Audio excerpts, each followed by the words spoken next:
My question is to the Minister for Social Services. Before the last election, the government promised not to means test the childcare rebate. Does the minister stand by this election commitment today, or will this be the latest broken promise?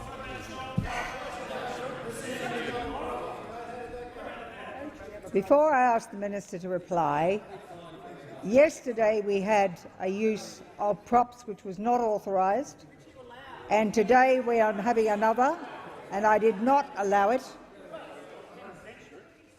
Yes, I did. And I would remind the House, and it includes the Leader of the House, we will not have props, and I now invite the minister to have the call.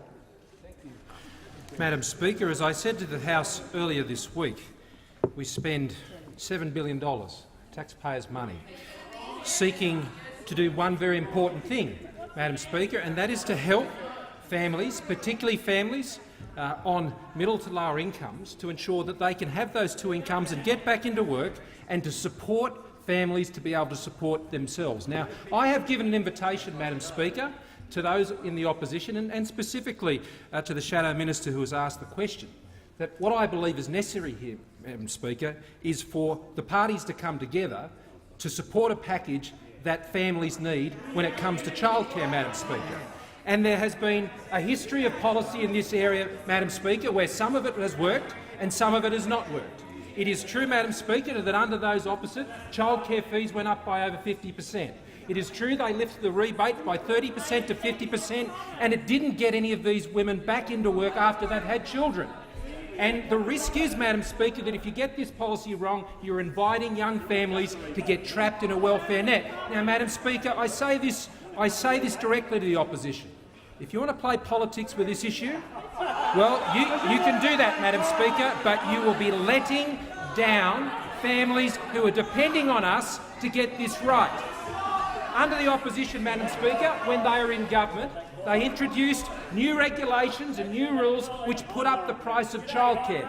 Now, they locked that up in legislation, Madam Speaker, which will make it very difficult to keep the cost pressures on childcare going down. Now, we are looking to deal earnestly and seriously with this issue, and the challenge for the opposition, are they prepared to come forward with real solutions and engage with the government?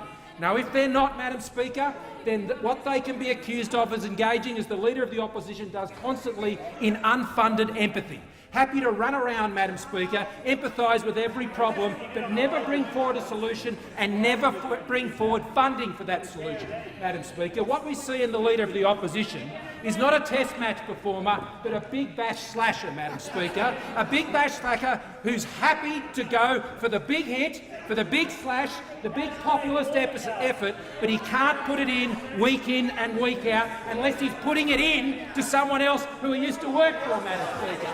That's what the Leader of the Opposition does. What we need is politicians in this place, Madam Speaker, who are going to work together to solve this problem, like we solved together the issue of the NDIS.